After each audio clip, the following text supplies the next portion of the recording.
What is going on, sports fans? Welcome to a brand new episode of EBC Sports International. I'm Michael Hudson coming at you from Seattle, Washington. Before we continue on with our show tonight, I can't forget to introduce to you our awesome sports panel. So first, let me introduce you to them. First, from Toronto, Canada, we have Albert Say. What's going on, man? What's up, Mike? How's it going? Welcome, fans. Another week, another day to talk some sports. Let's do this. Let's roll, baby. Let's roll. Next, from New York, we have PJ Hughes. What's going on, buddy? What's up, Mike? What's up, everyone? I can't wait to get into today's show because we got a lot of crazy topics. Can't wait. Oh, we do. That is an understatement, my friend. And last but not least, the man, the myth, and the legend from Vancouver, BC, Canada, Jolty Horvath. What is up, everyone? I thought you were introducing Tom Brady for a second there. Listen, y'all know I'm an American living in Canada, but I got to give props to the Canadian men's national team, this close to qualifying for their first World Cup since 1986. Let's go. I love it, baby. Canada, gotta love them. Gotta love them. But hey, thanks for joining me tonight, fellas. And to the viewers, thanks for joining us tonight. And once again, we just want to remind you that we are just some passionate sports fans and by no means experts. Now, before we get into our main discussions of tonight, let's start off with some updates from the sports world this week. First, some devastating and news. Just my week has just been upside down. Thomas Edward Patrick Brady Jr. is retiring. Albert, what's the story? Yeah, Mike, the Tampa Bay Buccaneers quarterback Tom Brady has officially announced his retirement from the NFL after an Instagram post stated that he is not going to make that competitive commitment anymore. Brady ends his illustrious 22-year career as one of, if not the most decorated player to ever play the game. The post stated that he tried his very best and it would have been tough to have that 100% competitive commitment needed to succeed. Brady went on to thank his teammates, his coaches, his fellow competitors, and of course the fans. Brady, who is 44 years old, is widely considered as the greatest quarterback in NFL history, winning 7 Lombardi trophies, the most championships won by a single player, along with 5 Super Bowl MVPs. Brady rewrote much of the NFL record book with both personal and team accomplishments. He piled up career records such as the most touchdown passes at 624, most passing yards at 84,250 in his 22 seasons. He also holds the most regular season wins, playoff wins, most Pro Bowl selections, and the list goes on and on. In a recent statement by NFL Commissioner Roger Goodell, he made it known that Tom Brady will be remembered as one of the greatest to ever play in the NFL, praising him for his stellar career and his sustained excellence he displayed year after year. Brady has set the gold standard on what it means to win at the highest level. Now, we can only look back and acknowledge all the great accomplishments that he achieved. Back to you, Mike. Albert, you just made my night a little bit worse, but it's okay. You know, everybody has to retire sometime, right? So next story. Thanks, Albert. Jolty has some additional NFL news for us concerning Washington, D.C. What's going on, Z?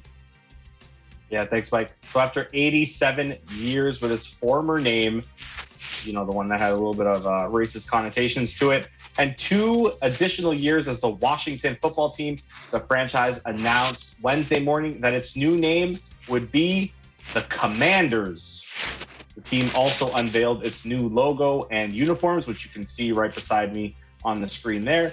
Team president Jason Wright had stressed during the 20-month process that it took to announce the team name that the franchise would like to incorporate the military because of its connection to the nation's capital. Commander is a term used most often in the military as a naval officer rank, but it can also be used as a generic term. Reaction from current and former players were positive, with alumni London Fletcher calling the uniforms fire, quote unquote. While back in November, during an interview, defensive star Chase Young was given a list of names and was asked to grade them. Commanders was one of them, and he graded them an F. Back to you, Mike. Wow, man, Commanders. I was thinking like something a little bit cooler than that, but hey, we just got to give next time EJ's on the show, we're gonna have to give him a little little trouble about that. Thanks, Z. Appreciate it. So we do have some news from the WNBA. As last year's MVP, Jonquel Jones has re-signed with the Connecticut Sun. The 2021 WNBA MVP signed for a 4-year deal worth around $416,000. Last season, Jones had 18 double-doubles, averaged 19.4 points, 11.2 rebounds, 2.8 assists, 1.3 steals, and 1.3 blocks in winning the MVP award.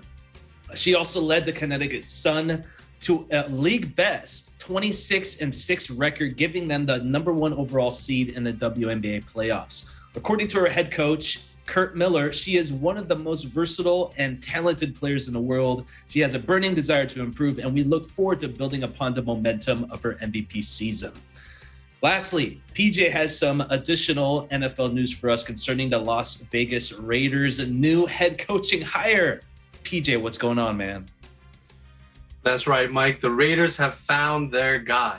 Now, to say the Raiders have had a turbulent season is an understatement, right? First, we had the firing of John Gruden and the messy filed lawsuits that came after, the tragedy surrounding Henry Ruggs, the accusations around Damon Arnett, their cornerback, and the early playoff exit thanks to the now Super Bowl-bound Bengals. The Raiders are happy to have their next head coach, Josh McDaniels. Now, McDaniels is heading into his second head coaching gig, his first being with the Denver Broncos. And according to an article by ESPN, his tenure there didn't last too long. After posting a below 500 record in just 28 games, he was let go. And he attributes that rough time there to, as he put it, knowing a little bit of football. And he went on to clarify that he didn't realize the importance of culture and building a team while being there. But needless to say, especially after rejoining the Patriots in 2012, he gained a lot more experience in that department. It will definitely be bringing some of that charm with him to Las Vegas. Think about this past year's team with a rookie quarterback in Mac Jones and how far they were able to go making it to the playoffs. Also, something to keep an eye on for, however, is that there were reports that a number of players, including quarterback Derek Carr and defensive end Max Crosby, were in favor of interim head coach Rich Bisaccia to get the job after leading them to a 10-7 season and also leading them to the playoffs. But they later clarified that it wasn't a snub towards McDaniels at all, but rather they were just kind of showing up, standing up for their own guy. That's it for that. Back to you, Mike. Thanks, PJ. Quick question. So how do you think this is a good addition for the Raiders? Me personally, I feel like it could be an interesting mix, knowing how creative Josh can be offensively. I mean, again, look what he did with a rookie QB. How much more with someone who, I think it's 1 year left on his contract with Derek Carr, somebody who has maybe a little bit more accuracy, a little bit more throwing power. Also, of course, the experience. They have a solid running game. Their defense, I thought they did pretty well this year. I think it'd be interesting to see what they can do this coming season. I think it'll be a success. I think it will, hopefully. Yeah, from what I heard, quarterback. Yeah, totally. From what I heard, Josh McDaniels just totally killed the interview. Just really impressed the owner and the GM and things like that. So pretty exciting. Just sucks that they're the AFC West. I mean, they're going to face Mahomes and Justin Herbert and stuff. So that's always a tough test. But hey, appreciate the stories, everybody. We're going to go ahead and take a quick break. When we return, we're going to talk about Tom Brady. EBC Sports International will return in a moment.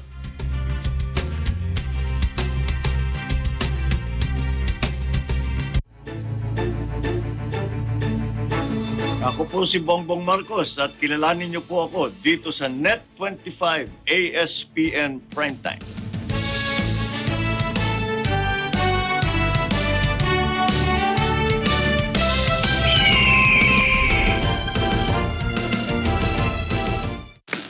Gagawin ko ang lahat para sa'yo. Itatrabaho ako para makapag-ipon tayo. Pasok ako sa construction.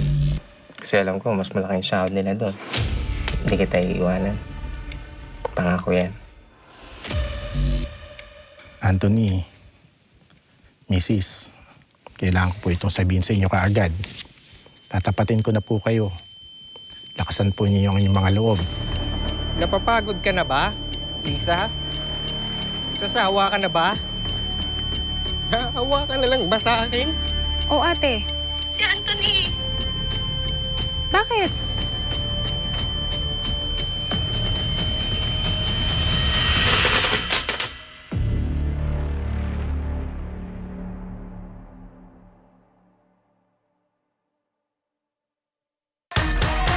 Kung gusto mong maging healthy, sila mga dapat mong hanapin para tulungan ka maging fit and healthy. Hey!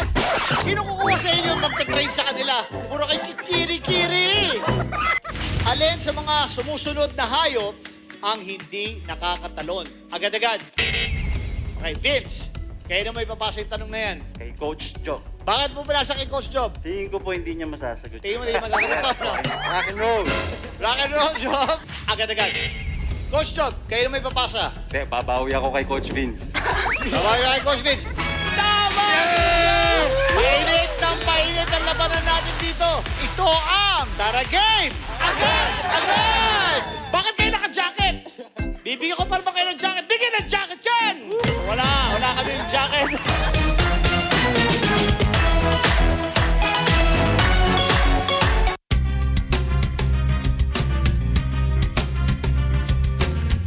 Welcome back, sports fans. This is EBC Sports International. Michael Hudson coming at you from Seattle, Washington. So this is probably easily going to be the hardest thing for me to say in the history of the show.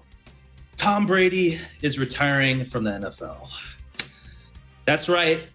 Like what Albert just announced earlier, after 22 seasons, Mr. Brady is finally done, and he made his announcement earlier this week via Instagram and said, and I quote, "I have always believed the sport of football is an all-in proposition.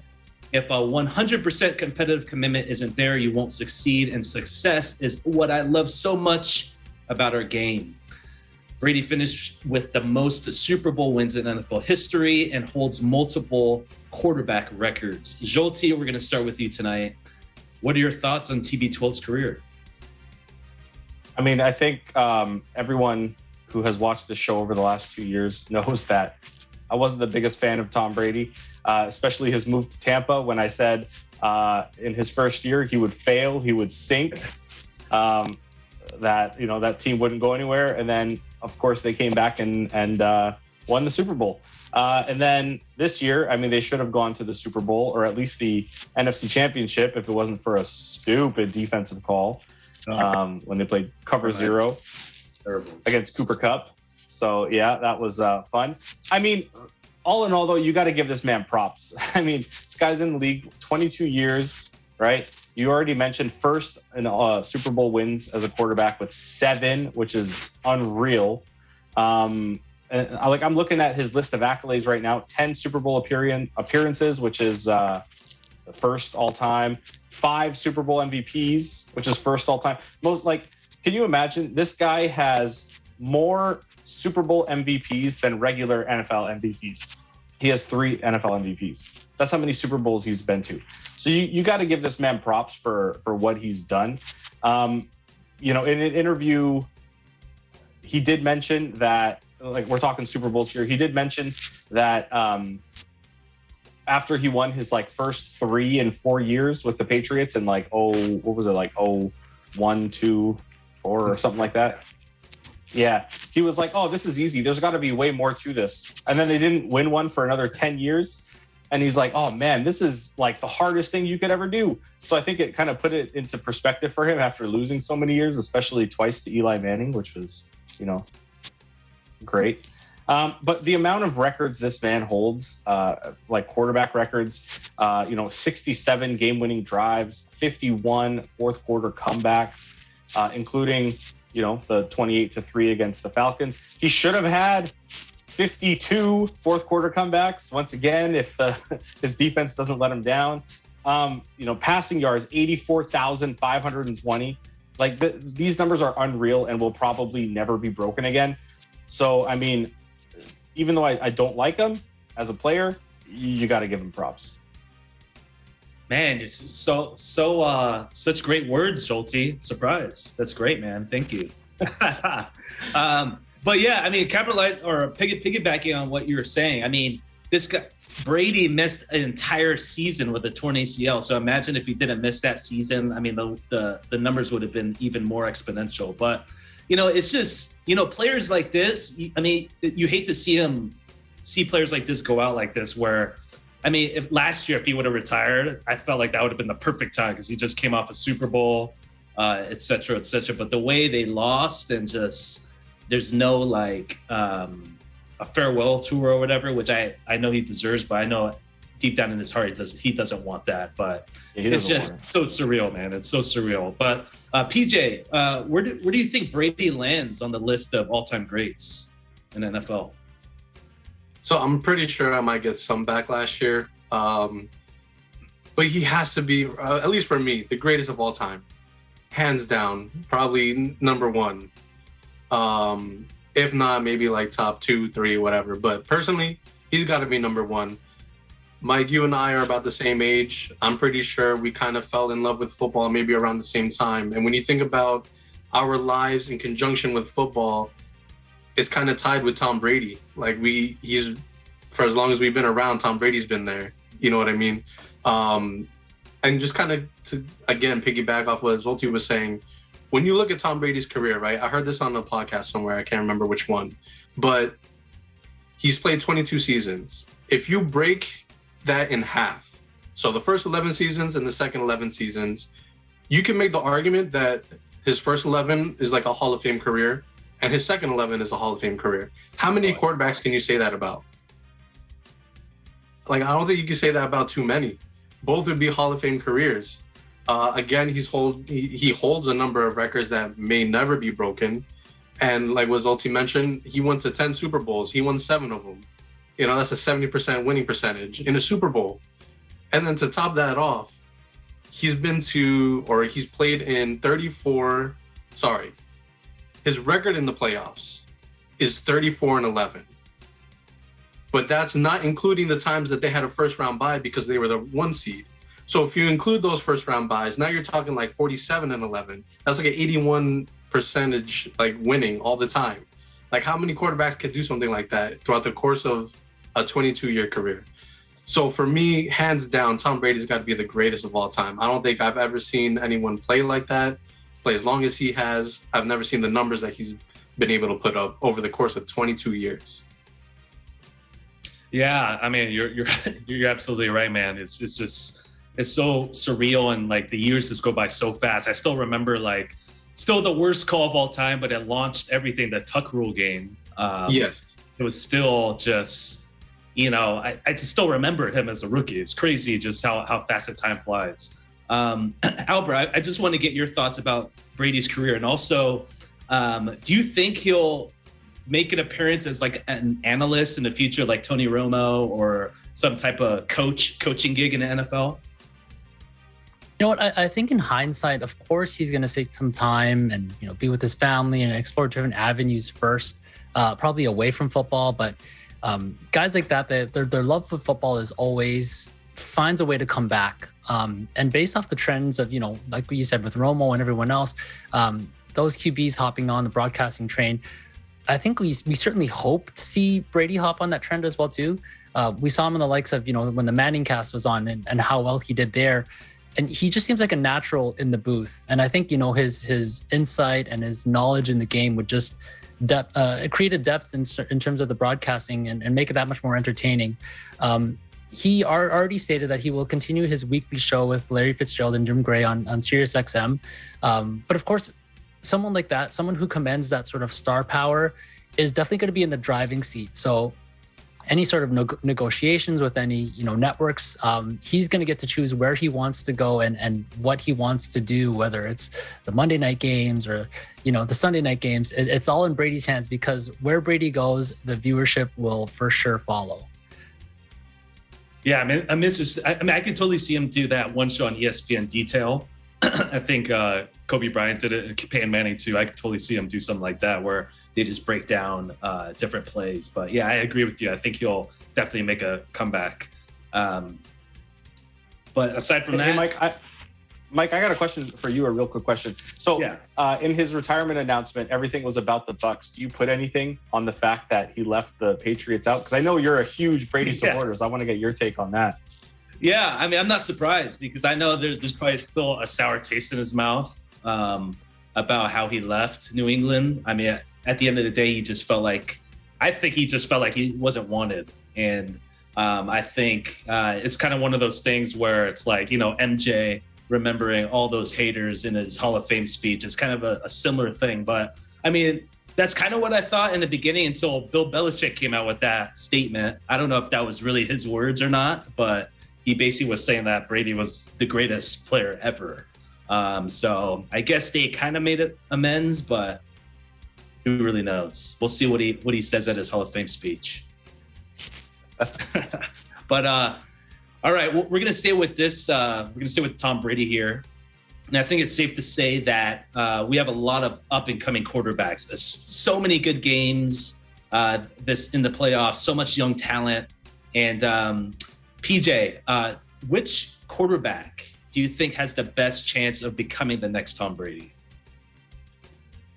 So for my answer, I would have to say probably Josh Allen.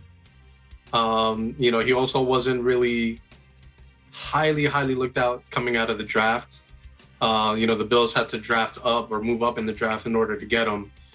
But I mean, the size, they're almost the same height. I think Josh Allen weighs a little bit more. Obviously, he's a little bit more mobile, but like the arm strength, the accuracy, you kind of see some parallels like in the beginning of their careers. Like when Tom Brady, first came in, his accuracy wasn't 100% there. He wasn't able to read defenses like spot on, like as he could later on in his career. But you see the progression with Josh Allen, and obviously with technology and like studying film and everything like that, it's kind of more rapid. Like your progress is more rapid. So when you look at Josh Allen, what he's able to do, since he's come into the league, right? Last year they make it to the AFC title game, they lose to the Chiefs. This year, he was 13 seconds away from making it again. I think it's just one of those things where it's a little bit of a bumpy start, but hopefully, he does make it over that hump, makes it to the Super Bowl. Again, like I said on the last time I was on here, he's the only real bright spot in New York right now in terms of football. So hopefully. Yeah, it's interesting to see. He's still like 24, 25. So it's pretty exactly crazy where he's going to end up after it's all said and done. Albert, which QB do you think has the best chance at surpassing Tom's career? I'm going to be brutally honest. I don't know if anyone is going to be able to surpass Brady's career, if not in a long time or ever. Just being able to play 22 seasons alone is a feat in and of itself. And it's going to be difficult for even the healthiest QB to attain. And then on top of that, you have to take into consideration all of his accomplishments, which makes it even more challenging. But if I had to pick someone, I'm going to go with someone who actually runs parallels with his former team, the Patriots. The long shot, I'm going to take Mac Jones, who, in his first year has already made the playoffs, has had a successful rookie career, and he's actually the first Patriot quarterback to receive Pro Bowl honors as well too. So it's a tough shadow to sort of follow, but I'm going to go with Mac Jones. Mac Jones, man, that is, you heard it here first, everybody. So 20 years from now, a bold prediction. So 20 years from now, when he retires, we're going to come back and be like, hey, we'll compare and see if he's anywhere close, if he's still in the league by then. Jolty, which QB in the NFL will have the same, if not more of an impact than Brady has on the game? right, well, first off, I don't know if Mac Jones is going to get there if he only throws 3 passes a game like he did against Buffalo, that one windy game. But I'm surprised no one has brought up Patrick Mahomes. And guess what? That's not my answer either. I'm going to go with Joseph Lee Burrow. I have to say his full name, just like you mentioned Tom Brady's full name. This guy is in his second year in the league. He missed half of last season with an injury when he blew out his knee. He still threw for 2,700 yards in his first year in 10 games that he played, 13 touchdowns, 5 picks. This guy has the worst offensive line in the league, or one of the worst offensive lines in the league. Terrible. And he's still doing what he's doing. He's still able to will his team to the Super Bowl. It's kind of like Tom Brady. He played his entire New England career, except for maybe 1 or 2 seasons, with 0 wide receivers, and he still ends up, going to the Super Bowl. The odd year out is, of course, when he had Randy Moss, and they just missed out on the perfect season because the New York Giants beat them. I have to bring that up, Mike, because always got to sneak that. Always got to sneak that in there. A little extra shot, No, but I mean, this year he threw for 4,600 yards, 34 touchdowns to 14 picks. The game against Tennessee, the number 1 team in the AFC, in the second round of the playoffs, they gave up 9 sacks, and he still found a way to will his team to win. That's the Tom Brady energy that he brings to the table. So if we're talking about anyone who can get there, and this guy's only in his second season, if they get an O-line and they can protect him so he doesn't get injured again, he'll be golden in the future. Oh yeah, I totally agree. I would say Joe Burrow as well. And I don't know, Rams fans, I know Ken's probably watching this. Don't sleep on the Bengals, man. I'm telling you, Joe Burrow is the real deal. And he's proven it time and time again. So super excited. We're going to talk more about that later in the show, but we're going to take a quick break. And when we come back, we're going to break down last weekend's NFL Conference Championship games, as well as share our thoughts on the upcoming Super Bowl matchup. We'll be right back.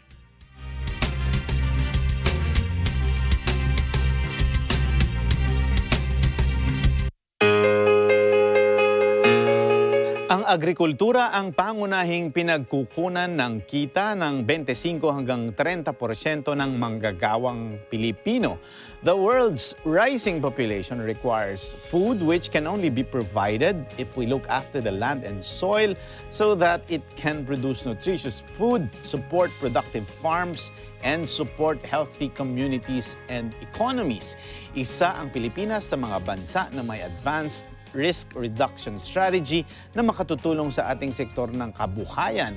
In this episode, we will discuss livelihood, agriculture, and entrepreneurship with our guest, Mr. Robin Padilla, host and advocate of Unlad, kaagapay sa hanap buhay. Hindi ka ba natatakot, Sir RP, na this is the batch of senators, leaders of the country who can either drive us out from the pandemic or make our situation worse? Ang dami na pong dumaan na administrasyon. Yun lang naman po, di ba, ang inaantay natin. Kung kailan gagaan ang buhay natin araw-araw. Ako po, si Robin Padilla. Panoorin niyo po ang Open for Business tuwing Biyernes, alas 8 ng gabi at Linggo, alas 10 ng gabi. Dito lang po sa Net 25. All these in this episode of Open for Business.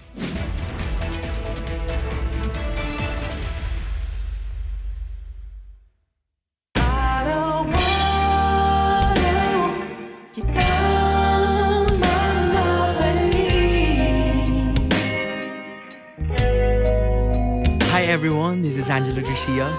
So please catch me on Letters and Music, online and on air this coming Sunday, February 6, 1 to 2 p.m. only here on Net 25. See ya!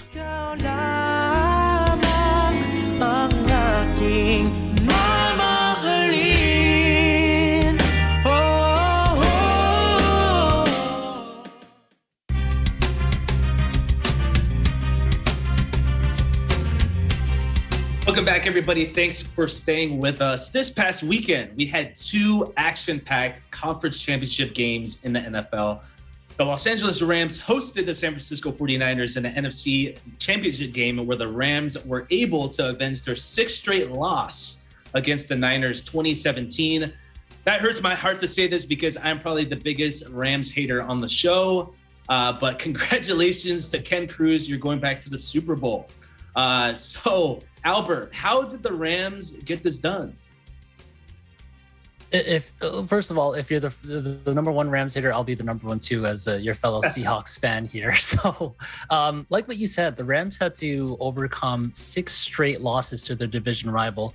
It felt like the 49ers were just the Achilles heel for the Rams for the past couple of years, and it was almost true again last week. They had to overcome a 10-point deficit in the fourth quarter. And it came down to some key catalysts. First of all, Aaron Donald, who the monster himself on defense, he had the key play of the game where he forced Jimmy Garoppolo to fling the ball, which ultimately led to the game-sealing interception. But the Rams had some trouble just running the ball. They only wound up with 50 yards on 20 carries. A lot of that to, Deebo Samuel and trusting him with that. But the connection between Matthew Stafford and the Triple Crown winner, Cooper Kupp, just continued to be the brunt of the offense. Stafford threw for 337 yards on 31-49 passing with the 2 touchdowns. And unfortunately, since the running wasn't going for the 49ers, they had to force their offense through Jimmy Garoppolo, which unfortunately isn't a recipe for success. What stings more for the 49ers is that they actually could have sealed the game after a dropped interception by Tart, which was actually wide open in the late fourth quarter. Instead, the Rams were able to set up the game-tying field goal, and then the 49ers weren't able to get anything in their next possession, which ultimately led to the Rams getting the go-ahead field goal. So very, very tough game for the 49ers, which, again, they could have sealed it with many chances, but ultimately the Rams pull ahead and are heading to the Super Bowl. Oh, man, that just looking back at that should have been interception with Tart. I mean, I think Jolty said it in our chat, but he was saying that's why he does not play wide receiver. That was just how do you miss that catch? I mean, I don't understand how you do not. I mean, these guys make the most difficult interceptions, and then that's like the most simple one, and he just drops That's why, though. That's why. When it's so obvious that it's going to hit your hands, you're already expecting, like, I'm taking this to the house, and your mind goes blank, and it's gone. Yeah, but I'm pretty sure it hit him right between the eyes, right? Exactly. Yeah, it did. But, like, I'll give the guy credit, though. I mean, he really took full responsibility and said, like, this play is not going to define him. We'll find out. But that was devastating, man. That was the reason why the Rams were able to really win that game. Jolty, with this loss, there's already rumors going around that Jimmy G may get traded. He may even get cut next season. What do you think is going to happen to him? I think this season was already a showcase season for him. Show him off to the rest of the league what he can do. And then ultimately get rid of him at the end of the season. This team is already preparing to move on. You could already tell Trey Lance is going to be their guy moving forward. So ultimately, it just comes down to how do other teams view him? Like how do they feel after his horrible performance against the Packers, and then his decent performance against the Rams? But then you got to look at the end of the game. They did not gain, this is the 49ers, did not gain a single yard in the last 12 minutes of the game. They had a total of 1 completion for -3 yards in the last 12 minutes. Okay. That's how, so, I mean, I don't know if you want to give credit to the Rams defense for this or, blame it on Jimmy G and the 49ers offense. He's also the only quarterback to blow a 10-point lead in the fourth quarter in the last 3 years. Of course, we know who it was 3 years ago, Atlanta Falcons and Tom Brady. But, I mean, now it all depends on where does he go, right? Like, he's gone for sure, in my opinion. And, I have family who are huge Niners fans and are, like, insiders and whatever. So they're saying the same thing, like, he's gone. it ultimately just depends now where he goes. Does he go to? Is he going to replace Aaron Rodgers in Green Bay? Is he going to go to Denver? They need a quarterback. Is Russ gone and he's going to replace Russ in San Francisco? Right, like Houston Texans. No, like no. Where does he go? Like that's the ultimate question. He's gone. Where does he go? Yeah, who knows? Maybe Tampa Bay. I mean, with Brady gone. There you go. I didn't even think about that. Yeah. It's already have pretty good weapons there. But moving on to the AFC Championship game, the Cincinnati Bengals shocked the world as they went up to Arrowhead Stadium and beat the heavily favored Kansas City Chiefs in overtime, 27-24. PJ, what did the Bengals do to get this victory? I think it's something as simple as just believing in themselves. This is like the trend throughout the course of these playoffs, right? They get into the playoffs. Nobody thought they could beat the Raiders, and they beat the Raiders. Then they go on to play the Titans. Everybody, he gets sacked. Joe Burrow gets sacked 9 times, and yet they still pull out the victory. And then even in this game, I watched some highlights and like the mic'd up version where you can hear players on the sideline and everything like that. And all the Bengals players were telling each other the same thing, especially the defense, because you remember the first drive, Kansas City scores, and the recurring theme throughout the time that the Chiefs were scoring was, it's all right, it's just one play, it's all right, it's just one drive, it's all right. Even when they were down 21-3, you hear them on the sideline saying, okay, it's still a long game, we got a long ways to go. So they still believed, even when like the odds were crazily against them, 21-3, and then they come back to win 27-24. I think the fact that they believe in themselves, they know what they're capable of. Also, it helps to have Joe Burrow, what this guy did in college, and now having his college teammate in Jamar Chase. And I know they have another teammate on their team. I can't remember if it's the offensive line or defensive line, but you kind of bring that winning culture to the Bengals, something that they haven't had for how many years now. Now players are starting to buy in. So I think just simply believing in themselves is kind of what helped them get over this hump and beat the Kansas City Chiefs. And this might be a bold prediction, this might be a hot take here, but everybody has the Rams winning. Everybody has. What changes do the Chiefs have to make in offseason to basically make it back to the Super Bowl next year?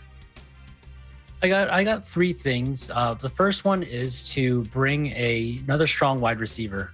We know Tyreek Hill and what he's capable of doing, and one of the best receivers. And Travis Kelce as well, too, being the elite tight end. But we saw what happened when they sort of locked down their number 1 and even number 2 options.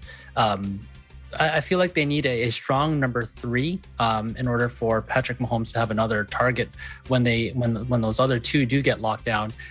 Someone in the free agent market, Chris Godwin's out there. Someone by the Juju Smith-Schuster might even be a name.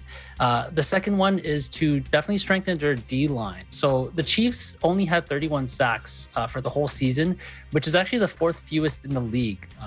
Doing so doesn't provide enough pressure for opposing quarterbacks, so definitely would help them on the defensive end. And lastly, the third one, again, on the defensive side, is to find some help in the secondary, especially if someone like Tyrann Mathieu leaves for free agency. They definitely have to fill that hole. So find another wide receiver and then definitely strengthen the D-line and the secondary. And with Patrick Mahomes and his skill set, I wouldn't be surprised if the Chiefs are right back in it next year and competing for another championship. Yeah, I think in the same game that we're talking about, that last play in the first half where he tossed it to Tyreek, they're just kind of a little too cute, and they were on the 1 yard line and he couldn't score. That obviously was a huge stop for the Bengals, but it was one of those things where they should have just kicked the field goal, and they would have been up 24-3 and probably would have been a completely different game. But moving on to the Super Bowl. So Super Bowl 56 is going to be not this Sunday, but next Sunday, February 13th at SoFi Stadium in Los Angeles. The Rams are not only the home team, but they are currently a 4.5-point favorite. So Jolty, what are your early thoughts on the game so far? I mean, basically everything we've already talked about with the Rams and the Bengals, right? Like their O-line is so bad. I think they finished the season ranked 20th out of the 32 teams, and they still made it to the Super Bowl, right? If you're thinking, okay, well, you know, they might turn it around for the Super Bowl. Maybe they had some injuries. No, they didn't. Everyone on that O-line is healthy. That's just their O-line. That's how bad they are. They give up 9 sacks to the Titans. Yeah, the Titans finished first in the AFC.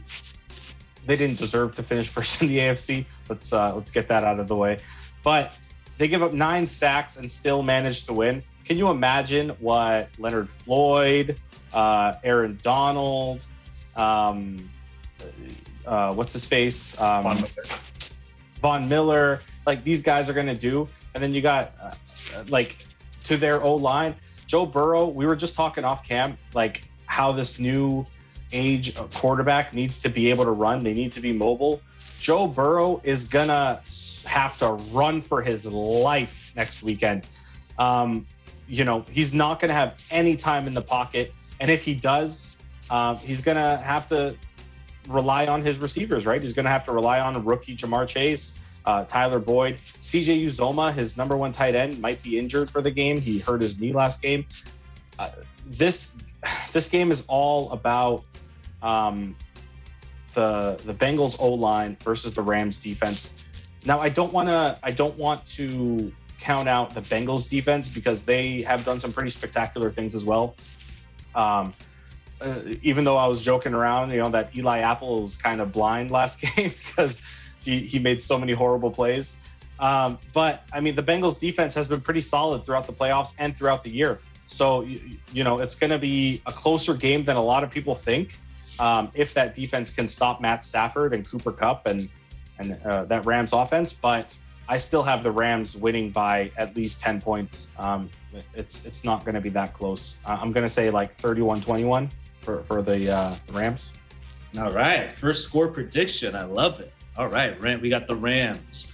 Albert, you know, the Super Bowl is always filled with X factors or dark horses throughout the game. Who do you think is going to be the most important player or X factor of this game?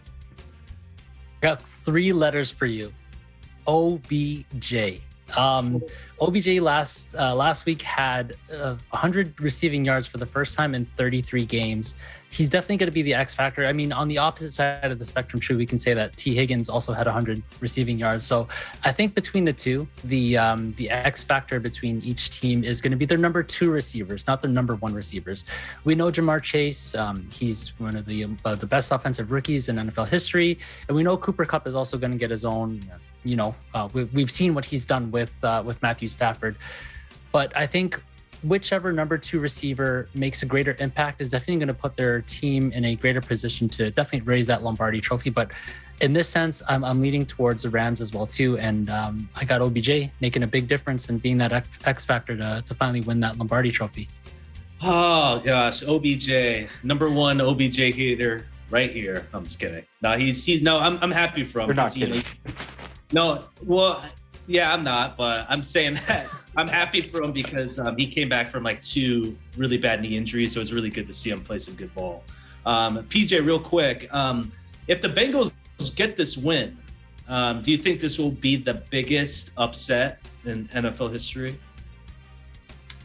It will not. I think the biggest upset in NFL history, as much as it pains me to say this, was when the Giants beat the Patriots in Super Bowl 42. They had the perfect chance to go 19-0, and of course the Giants had to ruin it. I think that was probably the biggest upset all time. I think they were like, the Patriots were like 12.5 point like favorites or something like that, something ridiculous. So to this day, I think that was the biggest upset. Gotcha. Okay. Well, hey, appreciate your takes, fellas. We're going to take one last break, and when we come back, we're going to talk about Steph Curry's current shooting struggles, as well as tackle our question of the week. We'll see you in a moment.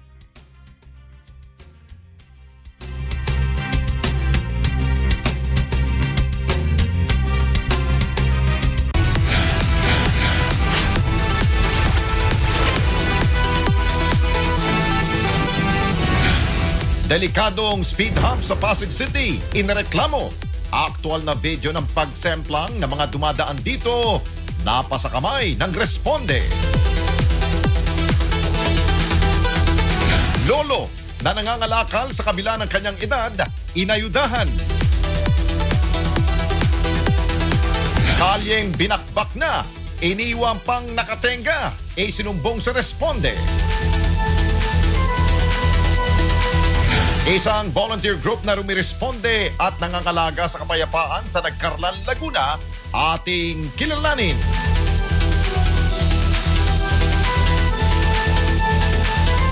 Sabado, alas 6 hanggang alas 7 ng gabi.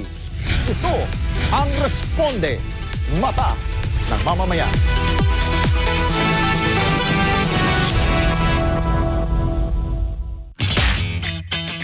Marami sa atin ang pagiging fit at healthy gustong karirin. Kaya naman tunghayan natin ang mga kaagapay nating Fitspiration na business inspiration pa. Walang off-season or patay ng panahon sa negosyo. Yung exercise, regular talaga. So, hindi yan seasonal lang. Consistent ka dun sa mga tinuturuan mo, mahaba pasensya mo, bigay mo kung ano yung nalalaman mo, i-apply mo kung ano yung dapat nilang gawin. Nung nag-start kami mag-business, nag-isip kami, ano bang magagawa natin for the long term na na-enjoy natin, na makakatulong din tayo sa ibang tao, and also marami siyang health benefits. Dito lang yan sa Ulad. Kagapay sa hanap buhay. Sa hanap buhay.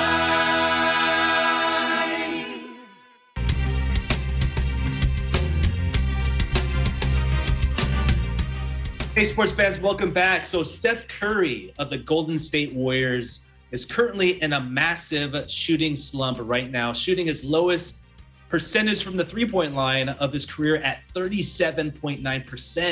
This is obviously surprising to many, especially with him breaking the all-time three-pointers made record earlier this season. So PJ, what is going on with Steph? It's kind of funny because to say that he's shooting only like 38% from three, I feel like a lot of NBA players would dream to have that shooting percentage, right? Like, that's still pretty high up there. I mean, Curry's launching maybe double-digit threes a game, you know? So for his numbers to be that low, it doesn't bother me as much. If I had to say that it was something, it would probably be, you know, he basically carried his team last year. They almost made it to the playoff last year. And then this year without, you know, Clay, James Wiseman, there was a couple games there where Draymond wasn't there. So, I mean, he was still carrying quite a bit of the scoring load. And obviously chasing that three-point title, like you want that. So maybe it's fatigue, you know, coming out of the All-Star break and everything, he'll be refreshed for the long stretch. But ultimately, like, I'm not too panicked. You know, 38% is still pretty good. Just on the positive side, I also looked up like his plus minus, and Steph actually has the highest plus minus in the whole league at 486. To put that in perspective, the next closest is Rudy Gobert at 344. So that's a difference of 142 right there. So I'm not too worried about Steph. I think he'll be all right. Got it. Yeah, it's just yeah, I agree with you, man. You know, 38% people would dream, but like for Curry, I mean, he's usually shooting in that mid, you know, 43, 44% usually. So it's kind of quite unusual to see such a low percentage. Albert, do you think the Warriors can still win it all with Steph shooting like this? I don't know if they can still win it all. I mean, they're still winning currently at the moment. They're still sitting pretty at 40-13, and they currently actually have the NBA's longest win streak at eight wins in a row. So yes, the Warriors can still win right now, but to see if it's sustainable all the way to the NBA championship, we'll just have to see. I think one key piece that PJ already touched upon was Draymond. A lot of the offense does in fact run through Draymond and his ability to pass, his ability to create for the shooters. And it's sort of shown. Draymond has been hurt the past couple of weeks, and I think he's out for another 2 to 3 weeks after the All-Star break. So, who knows how long the Warriors can sustain this? I think the addition of the Klay Thompson and his improved conditioning has definitely helped.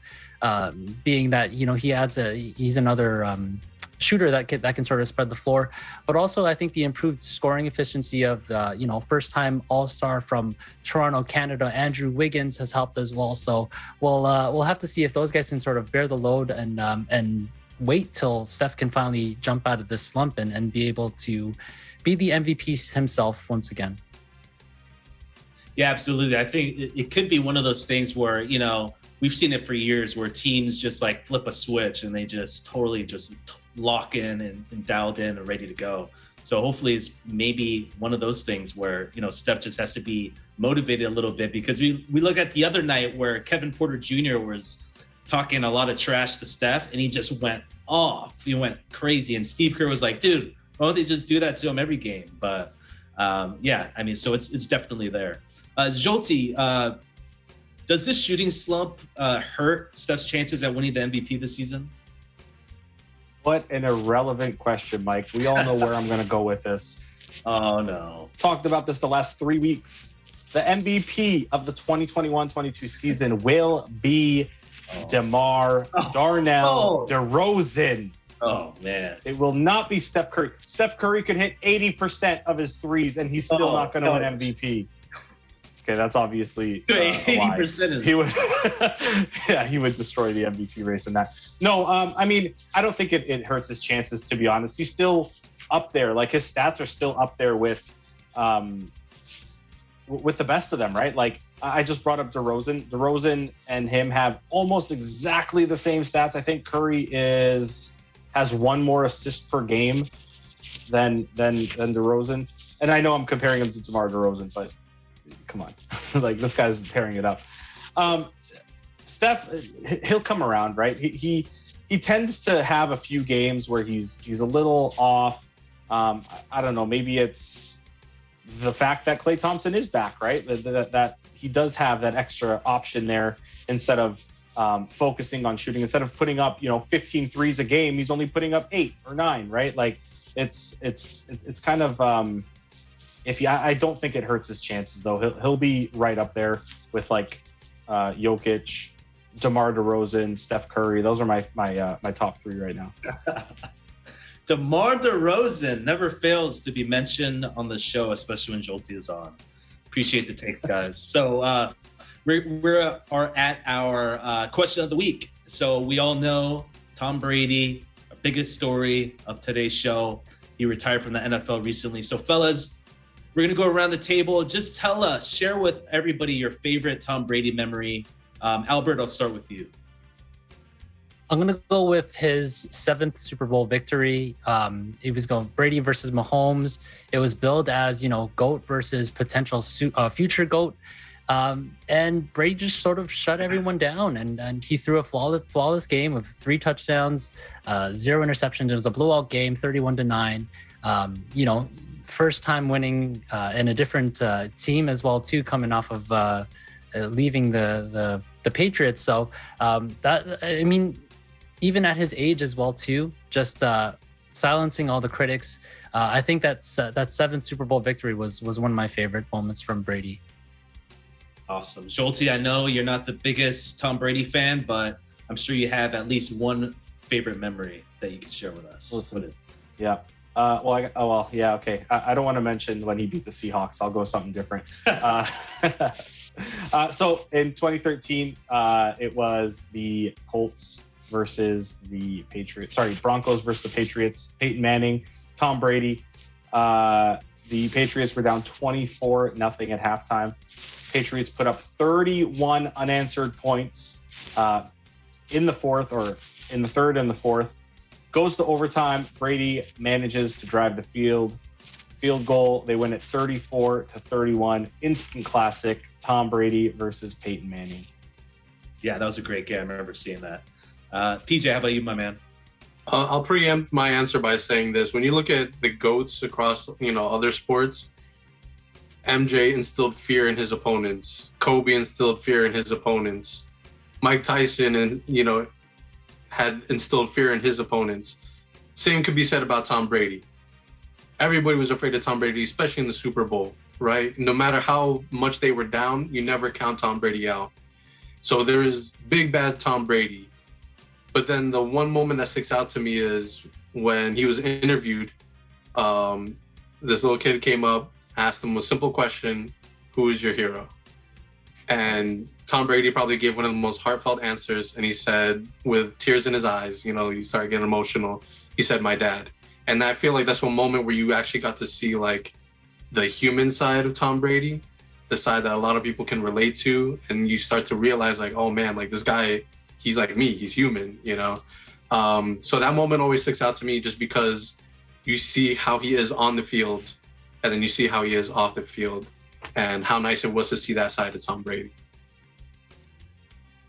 Yeah, I remember that. Definitely remember that interview. You know, one memory that I have that stands out for me, I mean, it's just never fails, was that 28-3 comeback, man. I mean, that was just like, talk about like a movie. Like, I totally thought it was over at halftime. I was like, dude, there's no way New England. I didn't even watch the second half.